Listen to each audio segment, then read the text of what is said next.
Hi everybody, this is Andreas, your business coach.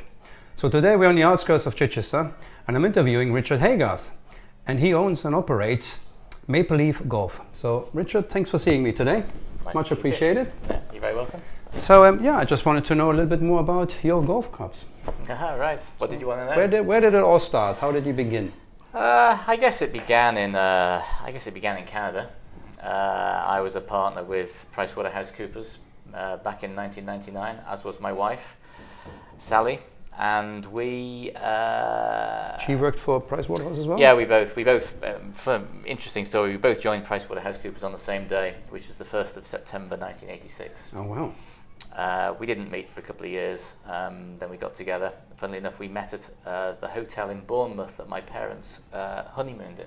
Right. So we got together, then I went to Canada in 1992. Sally followed me 18 months later. Mm-hmm. We went on to become partners there in what was Pricewaterhouse and became PricewaterhouseCoopers. Right. And then in mid-1999, we got the opportunity to consider whether we wanted to come back to England. When you're an expat, that is always at the back of your mind. Yep. Our son was 18 months old at the Yep. time, and we looked at the place that we are today, which is Chichester Golf Mm-hmm. Club. Sally's father was a farmer. Yep. He'd bought the 300 acres here Yep. back in the late 1980s when Yep. the golf boom was on, or Mhm. the RNA had told everyone that we need 600 new golf courses Yep. in England. Wow. And he had built a 36-hole complex with a driving range, a par 3 course, Yep. clubhouse, and he was looking to retire. So it was an opportunity to A, come back to England, and B, to run our own show. So he built all the infrastructure. That was all in place when you were ticed to come back, basically. Yeah, so he'd built the 36 holes, the driving range, the par 3 course, and the clubhouse. Wow. Okay.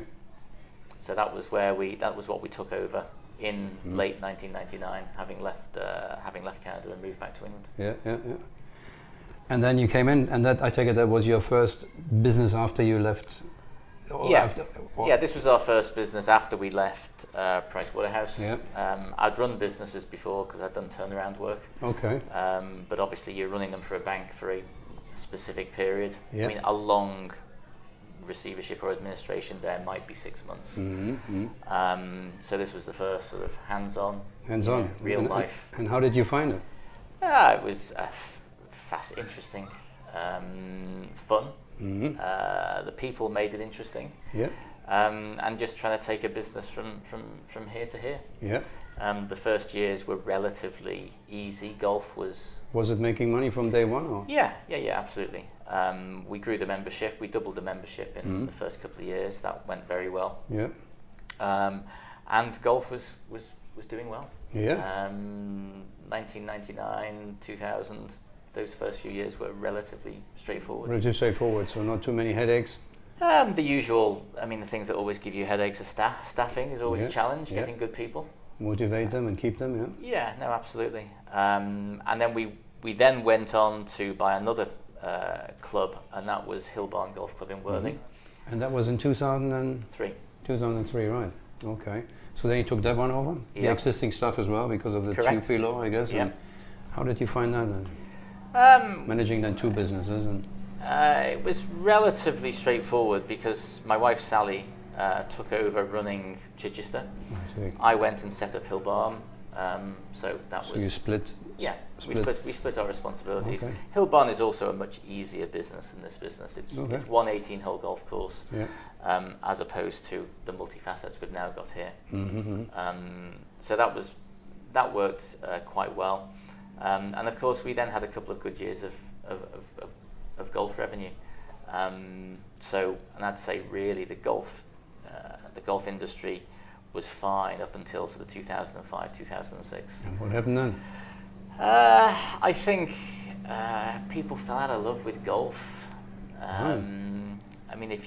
If you look at the England golf statistics, there's been a 12-year decline. Is really, it? from Year on year? Year-on-year decline from 2005-06 onwards. Yeah. We We bought a third business in 2009. Right. Again, that was off the administrator. Right. That was in Epsom in Surrey. Excellent location. Yeah. And really it had not had any TLC for some time. So it was run down and... Yeah, really run down. It had taken, when they were building Terminal 5, it had taken a lot of landfill, particularly on the Par 3 course. And so, but there hadn't been any reinvestment into the business. So really that's what we did, is we provided the reinvestment into the business. Yeah. Evolved into adventure golf now? Yeah, I think that's fair to say. It's the similarity is you using it with just a putter and a brightly coloured ball. So there's no long shots? No long shots. Your longest hole might be maybe 20, 25 metres. Okay. And it's about the obstacles you have to get around. Right. The old-fashioned windmill on the seafront is a thing of the past now. Yeah.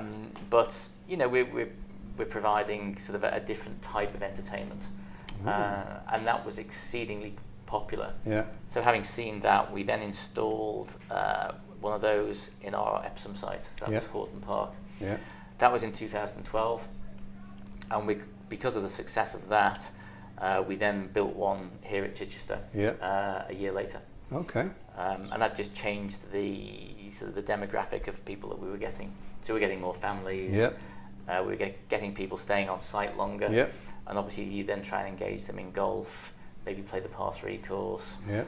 We've got a cafe here that serves pizzas because it's a kid-friendly environment.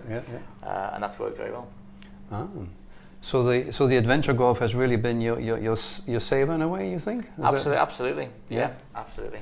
We would be really struggling if we had not done the adventure golf. Right. So if you would have stuck with the traditional golf courses, that would have been the fate of many other courses that are closing in the UK. Is that what's happening then?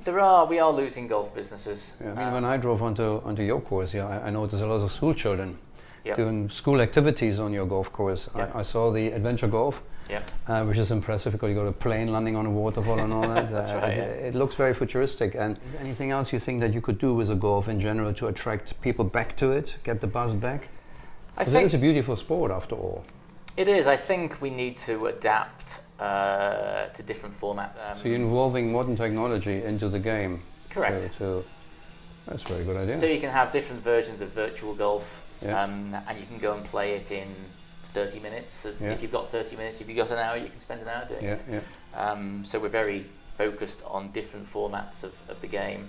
Our vision is we have a casual approach to membership. You don't have to wear a tie in any of our sites. We're relaxed about what you want to wear to play golf, and we want to appeal to a broad range of people. We want to appeal to families. So our vision is to grow that, and the signs are that there's some recovery in membership, certainly. I think part of that is a lot of people were turned off by membership, but they understand that the value is there, and people want to belong to something. And so we had a membership open day at all 3 sites within the last 4 weeks, and we've attracted 180 new members.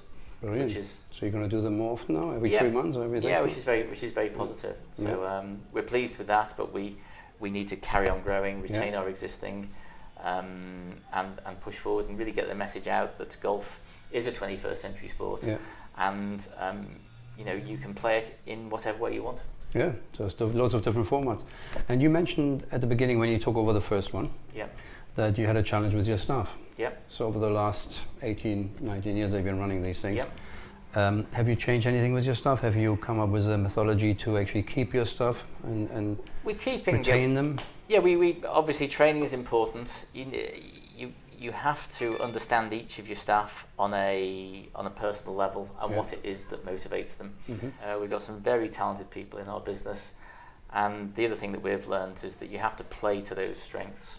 Rather than saying you have to do this.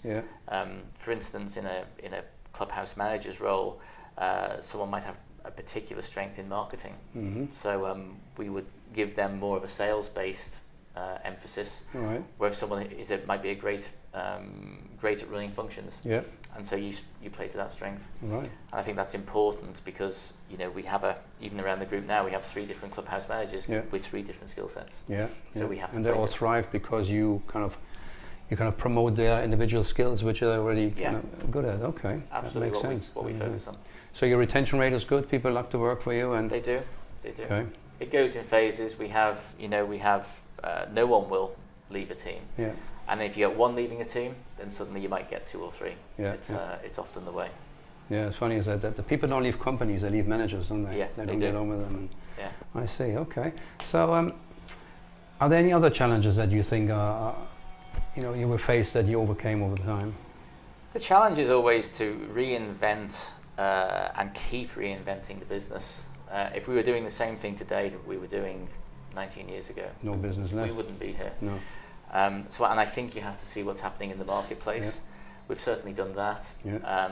We're not necessarily the first people to adopt something, but we're certainly near the sort of the leading edge in that regard. Okay. So I think you have to look at your marketplace constantly, see what the competition are doing. And I think one of the things we've done is, I wouldn't necessarily say we're in the golf business anymore. Mm-hmm. We're in the entertainment business. Absolutely. That's a very good conclusion. We're competing with Premier League football matches, Yeah, yeah. because that's something that people might go off and do on a weekend. Yeah, People go to the cinema when it's raining. yeah. You know, that's why we're building an indoor adventure golf here, to appeal during the bad weather, because we're largely an outdoor site. Yeah, yeah. So we're constantly looking for different things. You know, what would you say was one of your biggest achievements? Something you're really proud of, where you say, I've done that and it was really tough, but I've done it. Every time we've turned the business around, I mean, Hill Barn was losing money, and we made it a profitable business, so we protected those jobs, and we're now employing 20 people there. Yeah. We bought Epsom, Horton Park in Epsom off the administrator. That could have gone bust. We've now got a staff there of probably about 40 people. All right. It's a profitable business. We've just invested over £1 million in the facilities to take it on to the next level. Yeah, yeah. That's what makes it satisfying and absolutely. interesting and fulfilling. So Absolutely. I'm very lucky that I enjoy what I do. So what's the next big thing for you and for Maple Leaf Golf? The next big thing is we have a site near Heathrow that we will start construction on in next spring. So that's number 4, site number 4, This yeah? will be site number 4, and the plan with that is a 2-tier driving range with an AstroTurf outfield. We're going to use the Top Tracer technology we've installed at Horton Park in Epsom. Yeah.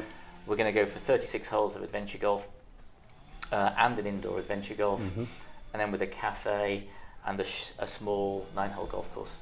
So we think that is a model that could work very well. Yeah. So the focus is on the fun elements of golf, Yeah, yeah. as opposed to the 18-hole more serious elements. But it's you can do all the market research you like, but at the end of the day, it's a guess to whether it will work or not. Yeah, yeah. But So, 80-90% sure it will?